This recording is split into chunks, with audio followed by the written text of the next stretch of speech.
Hello and welcome to Got Clutter, Get Organized in Conversation. And I am always, as you know, excited when I talk to someone who is in the organizing business like I am. So today we have Wendy Trunz, and we're going to be talking about really how less is actually more. So, Wendy, thank you so much for joining us today. Thank you so much for having me. So before we get into the less is more, I would like for you to share how your journey on becoming a partner in Jane's Addiction Organization. So I love this question because, as you know, when you look back, and people love to ask you that question, you see all the divine appointments that led to that point.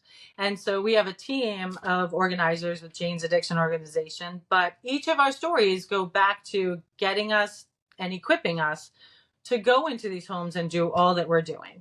So I grew up in a family with a mom and dad who believed everything was figure outable. My father would build everything for anybody that they need. My mom was the secretary of the church for 42 years. So all of those needs came in through our home phone. And I watched them continually meet the needs and figure out anything that anybody needed. So that started early. I went on to become a teacher, and I was an elementary and special ed teacher. And again, in my classroom, my greatest joy was just figuring out how each student learns and meeting those needs. And again, believing everything is figure outable.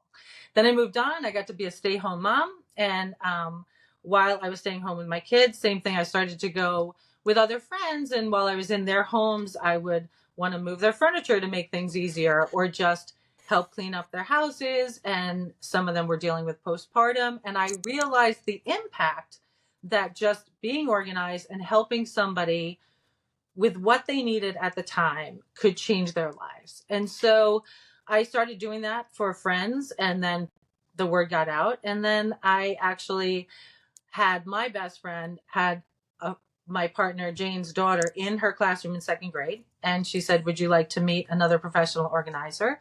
And we went out to lunch and we talked about what we did, and then more divine appointments led to the two of us coming together and saying we're never going to do it alone again.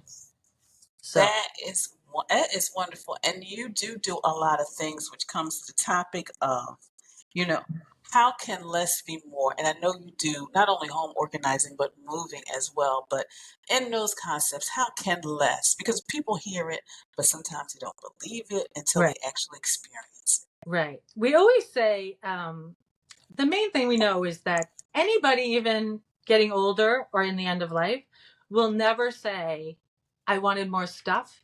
They're always going to say, I wish I had more time. And the stuff is always getting in the way of the time. So when you go in and you are getting rid of things, less on the counter means more time for prepping and cooking and enjoying your kitchen. We just did a family that they just kind of, the dining room was a place that, you know, a lot of things went on the dining room table. They hadn't seen that table for a while. You take that off and you're gathering as a family for the first time again. And they're sending pictures and calling us and saying, we all sat around the table because we know that that's where the memories happen. So the stuff actually is getting in the way of making the memories.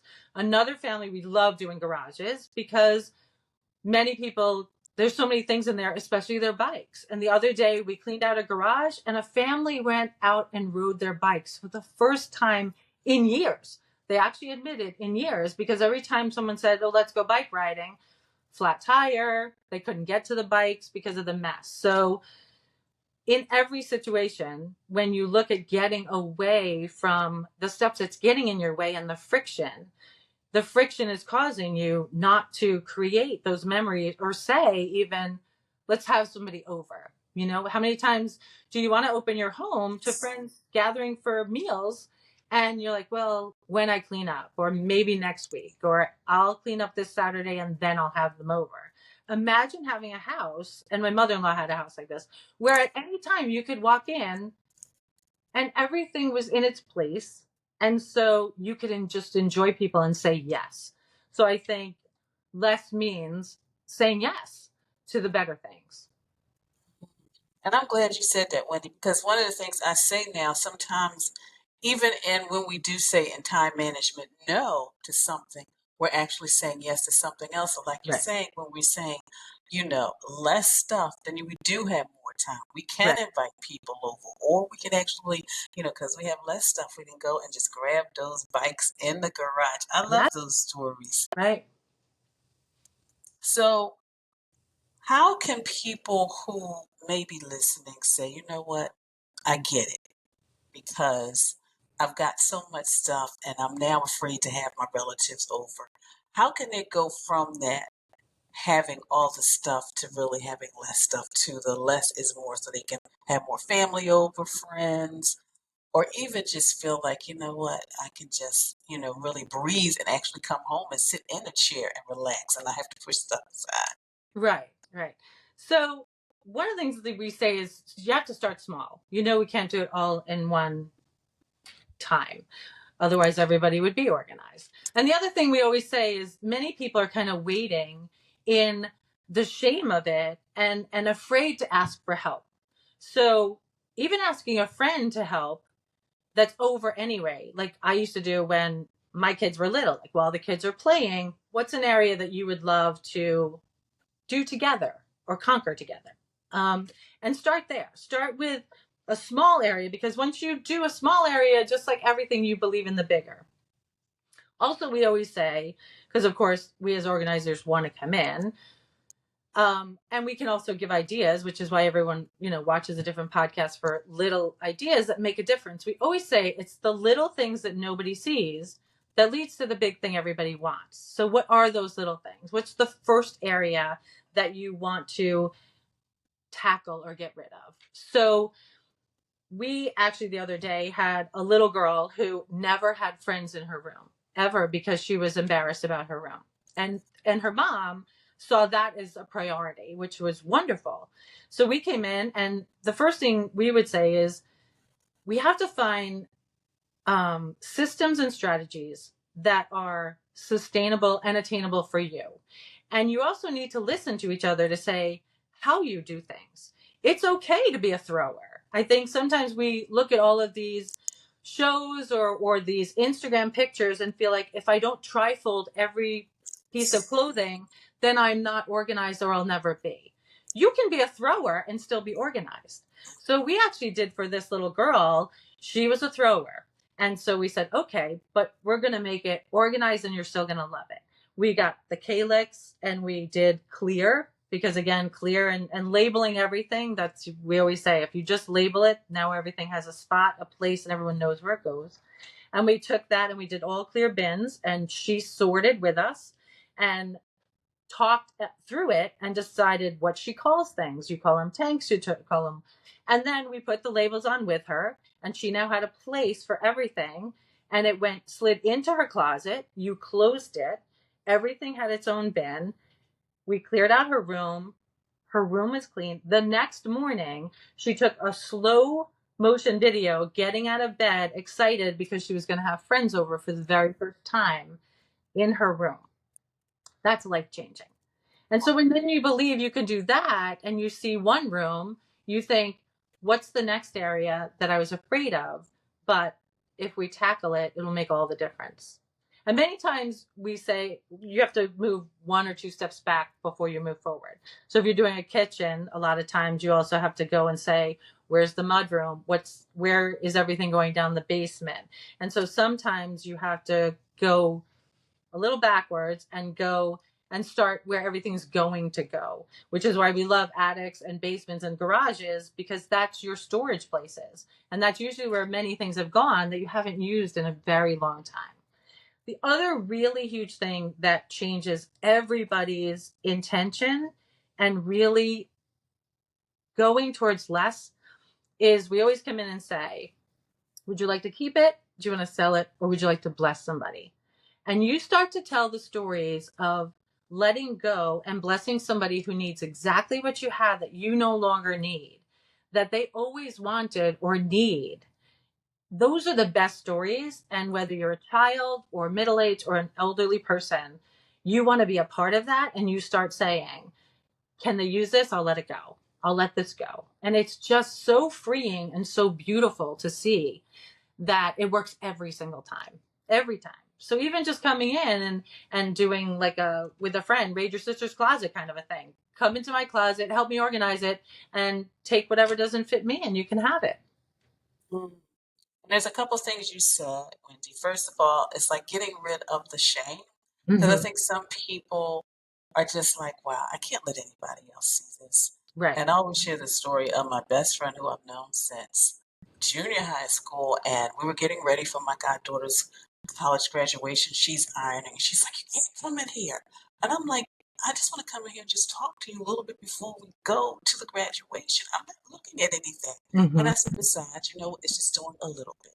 It's just doing a little bit. And then she started sharing with me how she's going through things. But also when you were talking about the story of the girl, and I remember working with a client put me in to work with her sons because she said, Janet, they are just not doing anything, hanging stuff up. And when I walked in that room, Wendy, I immediately saw the problem. The problem was something simple, little. He didn't have hangers. I said, the reason he can't hang anything up. Right. She was like, huh. I Right. said, you were giving him so many clothes from his older brother that he just doesn't have the capacity or the hangers. So you're right. It's those little things that can just make such a transformation. So And little.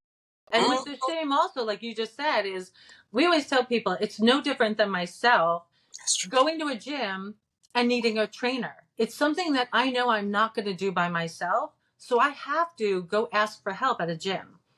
If you need help, it's like it's no different asking organizers to come in. And like you just said, we're not coming in and seeing the mess. We're seeing the possibility and we're seeing the hope that we're going to pass on to you. Yeah, that's powerful. That's powerful, Wendy. I hope all of you listening and watching heard that. We see the hope.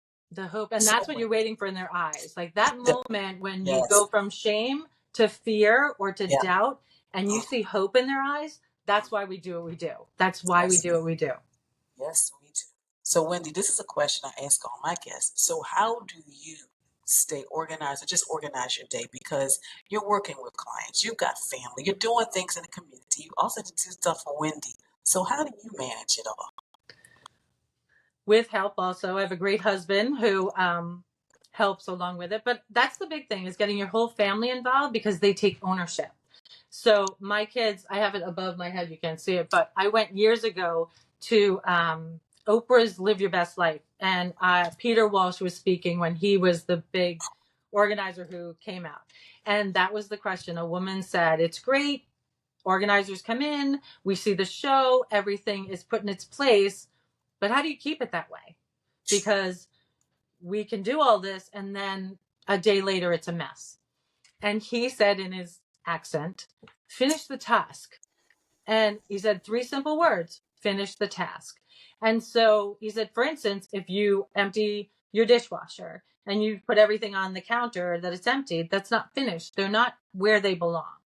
Or if you go do the laundry and then you throw it in the dryer, that's the next thing. And then you take it and you put it in the basket and then it sits there getting wrinkled. You didn't finish the task.